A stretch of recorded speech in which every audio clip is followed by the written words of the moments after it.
Olá para todos.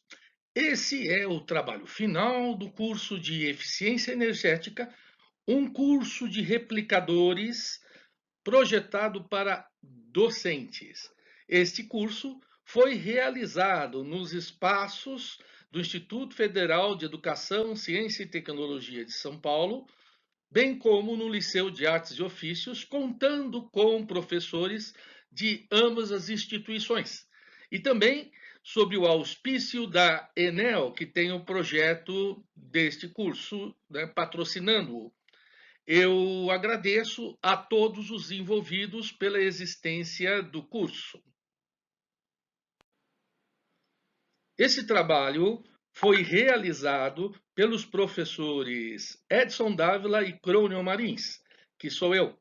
Estamos muito satisfeitos por termos feito este curso e por termos chegado ao final com a consecução deste trabalho que agora apresentamos. Energia, conceitos fundamentais. Bem, nós poderíamos definir a energia como aquilo que faz as coisas acontecerem. Parece algo abstrato, não? Mas realmente é o que faz a energia. Sem energia, nada acontece neste universo, né? Desde a formação de átomos, de estrelas, até tudo o que o ser humano faz, né? Desde o nascimento da nossa espécie. Pois bem, a energia e a matéria eram consideradas os componentes fundamentais do universo. Aquilo que não era matéria era energia. Mas Einstein, em 1905, com a sua teoria da relatividade restrita, chega a esta fórmula aqui: energia é igual a massa vezes a velocidade da luz no vácuo ao quadrado. Esta fórmula, que aparece estampada até em camisetas de pessoas que sequer conhecem o significado dela, diz que energia e matéria são duas manifestações de uma mesma coisa. Que coisa é essa? Aquilo que é, segundo os filósofos, né? O que existe ou aquilo que é derivado do que existe. Por exemplo, nosso pensamento é derivado de nós que existimos, certo? Ele precisa, de certa maneira, né, este aquilo, né, respeitar essa fórmula aqui. Energia é igual a massa vezes a velocidade da luz no vácuo ao quadrado. Então, nós podemos converter matéria em energia. E, obviamente, da energia, nós podemos produzir matéria, apesar de dominarmos ainda muito pouco essa tecnologia. A energia se apresenta com uma grande diversidade. Aliás, parece ser inspirador, né, para a defesa da diversidade humana, é a diversidade de energia que ocorre no universo. Então, nós temos a energia mecânica, a energia cinética, a energia elétrica, a energia solar, energia química e a gente coloca aqui itálico energia vital, porque até há algum tempo, né, se achava que a vida era fruto da matéria inorgânica e de um tipo de energia especial que chamaram de energia vital. Hoje, né, nós não temos mais esta vertente teórica, mas a vida ainda continua um tanto quanto inexplicada.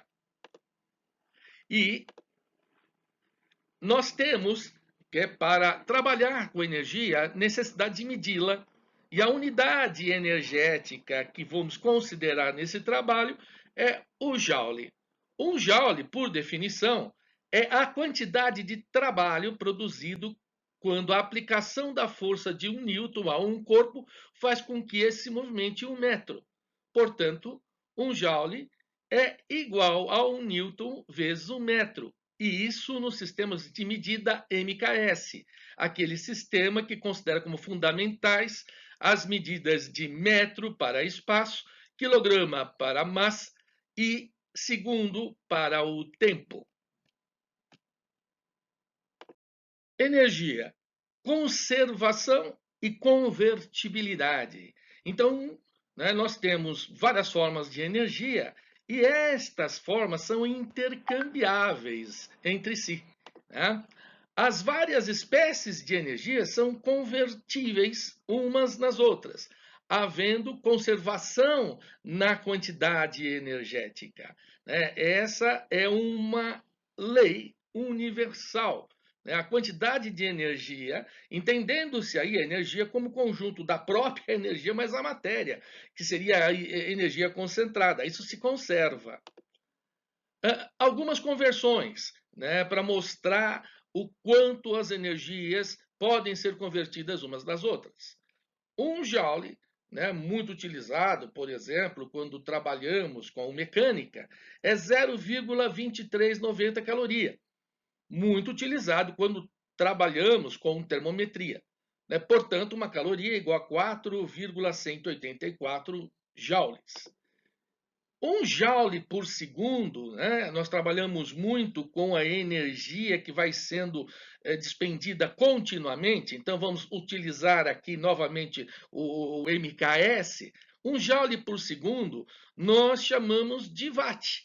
Então, quem conhece o básico, né, de energia elétrica e de conta de energia, porque todos pagamos pela energia que consumimos, sabemos que unidades múltiplos, né, dessa unidade, quilowatts, megawatts, né, gigawatts, né, são bastante correntes. E neste sentido, nós temos, né, a relação entre, por exemplo, o cavalo a vapor, né, nós trabalhamos em mecânica com cavalo a vapor, né, com o watt. Então, um cavalo a vapor, 735,5 watts. O que implica que 1.000 joules por segundo, que daria 1 kW, é igual a 1,36 cavalo-vapor. Né? Nós temos motores, por exemplo, né, que são caracterizados pela potência em cavalo-vapor, não watts. Mas nós podemos converter facilmente, como é mostrado aqui. Energia, ambiente e ação humana. Vida e energia, ser humano e energia, desde a origem. Toda espécie de vida, e em particular, né, a vida na espécie humana, depende da energia. A energia básica é a energia solar. Sem essa energia dada pelo astro-rei, que governa aqui o nosso sistema planetário, nós não teríamos vida no nosso planeta. Mas, além desta energia básica, nós temos diversas fontes energéticas. A energia do fogo, né, das primeiras a ser dominada pelo homem primitivo, a energia mecânica, a energia hidráulica, a energia eólica, energia do vapor, a energia nuclear. Bem, parece que está faltando uma aí no meio, não? Claro, é a energia fundamental na modernidade, que é a energia elétrica. Desde o século XIX, nós vamos desenvolvendo aplicações para a energia elétrica, e se hoje há uma energia que nós não podemos substituir na maioria dos casos, esta é a energia elétrica. Por isso que nós temos que transformar outros tipos de energia em energia elétrica. Pois bem, as energias obtidas de combustíveis fósseis, petróleo, carvão e gás natural também são muito conhecidas por nós. Estima-se que na pré-história um ser humano necessitava de uma xicrinha de petróleo, né, o equivalente de energia. Claro, ele não trabalhava com petróleo na época, mas a gente sabe que hoje este equivalente, né, estaria muito subdimensionado. Nós precisaríamos de centenas ou muito mais xicrinhas de petróleo para cada ser humano, pelo que ele consome, pelo que ele utiliza direta e indiretamente por dia. Bem, estas energias, essas energias de combustíveis fósseis, elas têm algumas decorrências para o ser humano e para o planeta.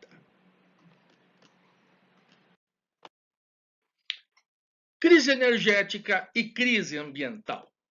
Bem, A utilização de energias não renováveis, que nós vimos no slide anterior, faz com que cada vez mais o ser humano precise alterar o meio ambiente para encontrar novas fontes de materiais fósseis. Antigamente era aquela história de você dá uma picaretada, né, no solo, talvez para plantar alguma coisa, e pronto, jorra petróleo, né? Essa figura, né, de filmes, né, e outras atividades literárias. Bem, isso não existe mais. Né? É só a gente ver o que se faz hoje em termos de plataformas submarinas, por exemplo, para descobrir novas fontes, né, de petróleo ou de outros combustíveis fósseis. É tudo hoje muito difícil, certo?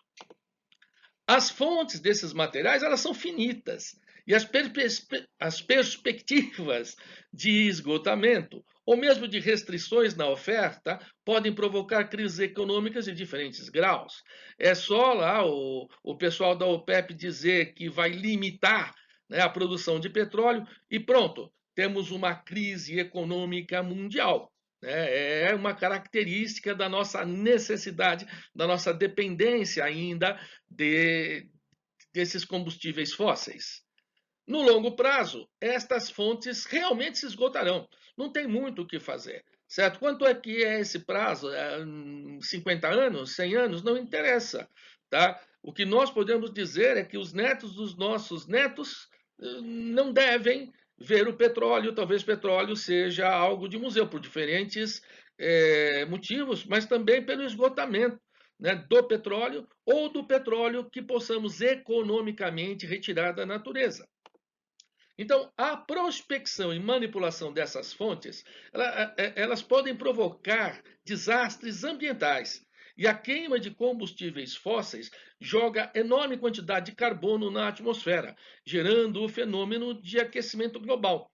Então, nós temos aqui aqueles grandes vazamentos, né, nos petroleiros, para dar só um exemplo, né, aquelas figuras horríveis de gaivotas e pinguins, certo, morrendo, né, por conta da poluição, né, por esses derramamentos. E temos outros exemplos, né, o Brumadinho, por exemplo, aqui, certo? Mas aí mais ligado com outros minerais, não com combustíveis, mas são tragédias causadas pelo homem, pela forma como ele vai prospectando materiais na superfície ou nas profundezas do planeta. E além disso, hoje nós temos o problema do aquecimento global, porque a queima de combustíveis fósseis joga uma enorme quantidade de carbono na atmosfera.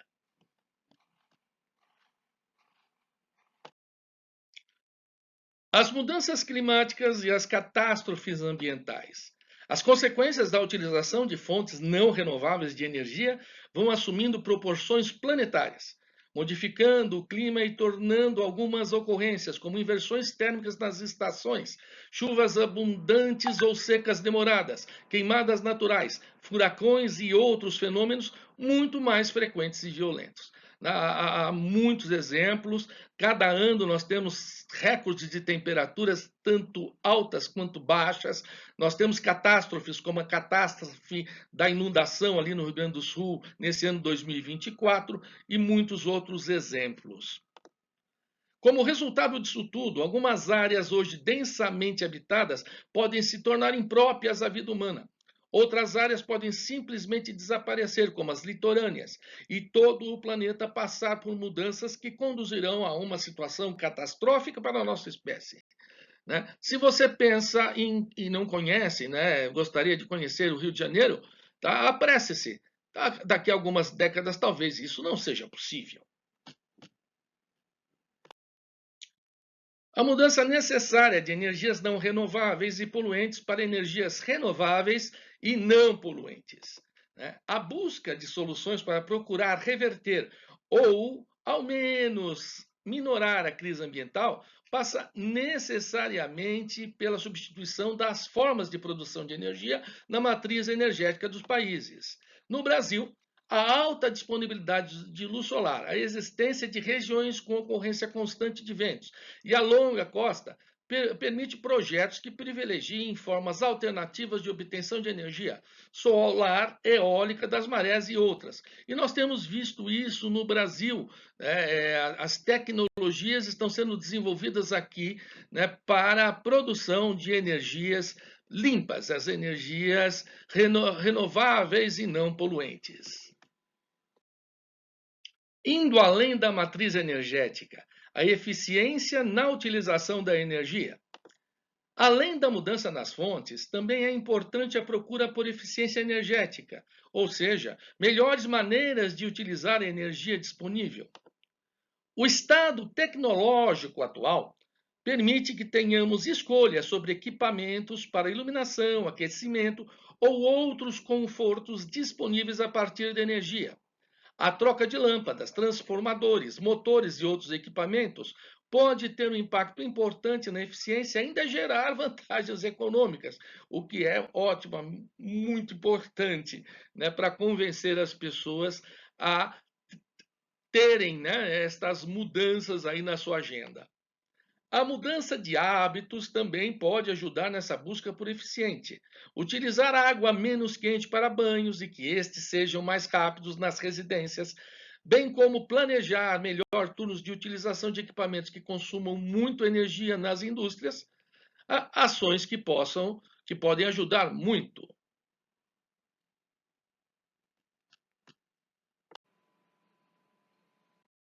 Impacto econômico na eficiência energética. Então, temos aqui a escolha pela maior eficiência energética pode gerar impactos econômicos, né? Nessas ações, né, nós podemos analisar, de acordo com alguns métodos, né, a necessidade de investimento inicial contra a possibilidade ou não de retorno desse investimento. E boa parte, né, não sei se poderia dizer a maioria, das ações para aumento de eficiência energética implica em ganhos econômicos, né? Os métodos que nós temos, alguns métodos possíveis, são, né, o método do payback, o tempo de retorno do capital investido, certo? Quanto tempo eu vou demorar para recuperar o capital que eu investi, na economia que eu terei na minha conta de energia elétrica? 6 meses, 1 ano, 2 anos, tá? Isso é importante para tomar decisão.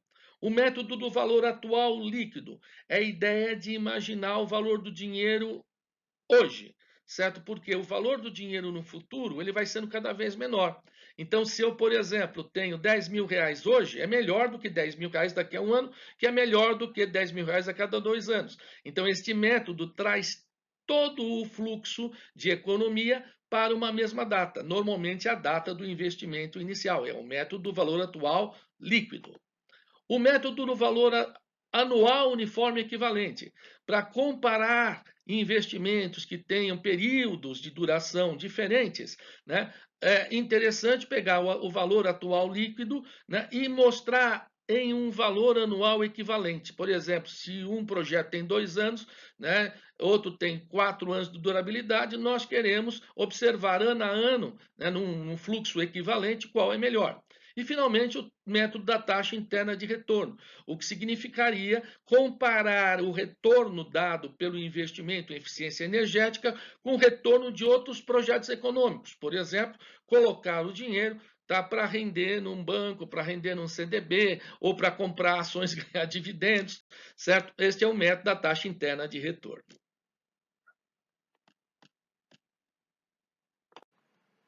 Então, vamos ao caso prático, né, que são ações de intervenção para a busca de eficiência energética. Né? As ações propostas serão feitas considerando o seguinte objeto para intervenção: um edifício residencial de 10 andares, contando com 4 apartamentos por andar, a garagem também, totalizando 40 apartamentos. O consumo total dos apartamentos é de 20 megawatt-hora por mês, enquanto o consumo da área comum da administração é de 8,3 megawatt-hora por mês. Este é aquele consumo que vai na conta do condomínio que todos pagam. Para os cálculos econômicos, utilizaremos um custo conservador de R$ 530 o megawatt-hora. Qualquer custo maior será ainda mais vantajoso considerando a economia gerada para as ações propostas. Ou seja, se for 550, 600 o megawatt-hora, né, nós teremos melhores condições, taxas internas de retorno maiores e tempos para retorno de investimento menores. A ação primeira, instalação de sistemas de módulos fotovoltaicos. A cobertura de telhado do prédio é de 22 por 22, que dá 484 metros quadrados. A inclinação é de 17 graus, próximos dos 23 graus e meio do eixo terrestre, o que dá uma boa condição para a instalação dos módulos, ou seja, uma boa exposição à energia solar. Serão 104 módulos com potência máxima de 650 watts por módulo. O total gerado de energia estimado é de 7,2 megawatts hora por mês, suficiente para suprir 88% do consumo da área comum.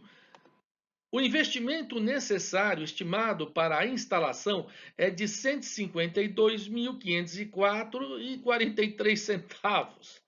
O período de retorno esperado é de 40 meses e a taxa interna de retorno do investimento é de 0,43% ao mês. Nós só consideramos o tempo desses 40 meses de retorno para calcular a taxa interna.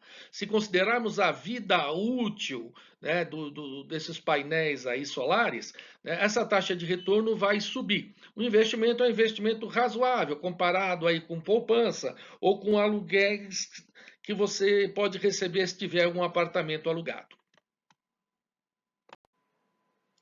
A segunda ação é a troca de lâmpadas fluorescentes de 15 watts por lâmpadas LED de 9 watts. Com a troca das 500 lâmpadas, a potência instalada cairá de 7.500 watts para 4.500 watts, com redução proporcional de consumo total conforme utilização. Aqui são as lâmpadas da área comum e as lâmpadas dos apartamentos. O custo de instalação de tudo isso é de R$ 1.495. Estimando-se 20% do consumo como iluminação, isso é uma estimativa normal, temos 5,643 megawatts hora por mês. Isso significará uma redução, né, para 3,388 megawatts por mês do que é gasto com iluminação, com economia de 2,255 megawatts por mês. E considerando o custo de 1 megawatt por mês, né, como R$ 530, nós temos o período de retorno esperado é de menos de 2 meses. A taxa interna de retorno, neste caso, é tão alta que perde razão de ser calculada. Na ação 3, nós temos a colocação de sensores de presença. É proposta a instalação de 55 sensores de presença, um para cada apartamento, mais um por andar e 5 na garagem. O custo de instalação é de R$ 1.650, mais o custo de mão de obra e ajustes. A economia depende de várias condições ligadas à presença de condôminos e dos funcionários do edifício, mas é possível estimar uma economia de pelo menos 50% do total de energia gasta com iluminação. Assim como na ação anterior, o período de retorno esperado é de menos de 2 meses. A taxa interna de retorno, neste caso, ela é tão alta que perde a razão de ser calculada. Tá? Então, esta, como outras ações, são ações simples, mas que dão um retorno econômico muito interessante. A quarta ação é a troca de um motor monofásico por motor trifásico para recalque de água. O motivo é que o motor monofásico tem eficiência de 80%, enquanto o trifásico de 90%.